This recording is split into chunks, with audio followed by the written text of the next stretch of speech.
Bugun ishxonadagi bolalardan qisqacha savol-javob o'tkazamiz. Qani ketdik. Tolib, ishxonadagi eng yomon ko'rgan ish. Eng yomon ko'rgan ishimmi? Ishga kelishdi.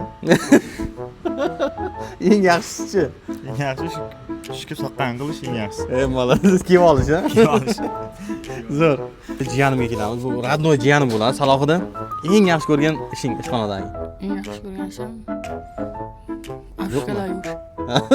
Afishka yuvish. Eng yomon ko'rgan ishing-chi? Gilam yuvish. Ha, polni gilamini. Qiyinmi? Jiyanim bo'ladi. Malades. Doston aka, ishxonadagi eng yomon ko'rgan ishingiz nima?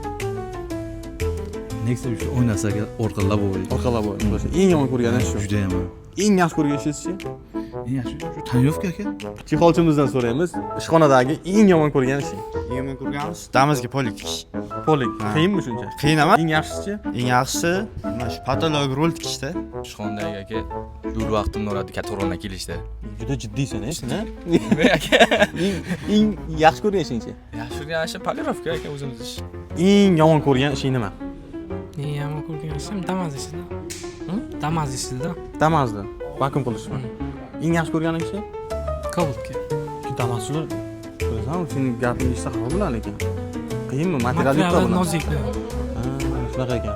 Shumkachimiz bilan elektrigimiz hozir kelmagan ekan, shuning uchun ikkalasidan so'raymiz. Otabek aka, ishxonadagi eng yaxshi ko'rgan ishingiz nima? Eng yaxshi ko'rgan ishim mashina topshirishda keyin. Ha, soqol. Ikkalamiz bitta narsa yaxshi ko'rar ekanmiz. Eng zo'ri shuku. Eng yomoni-chi? Eng yomoni mana ular orqasidan hali Shogirdlar. tozalashlik-ku. Shogirdlar. Eng yomoni aka. Zashid, ishga kelmasin. eng yaxshisi? Otabekani shogirdda bu. Shu Otabek aka shogird-da.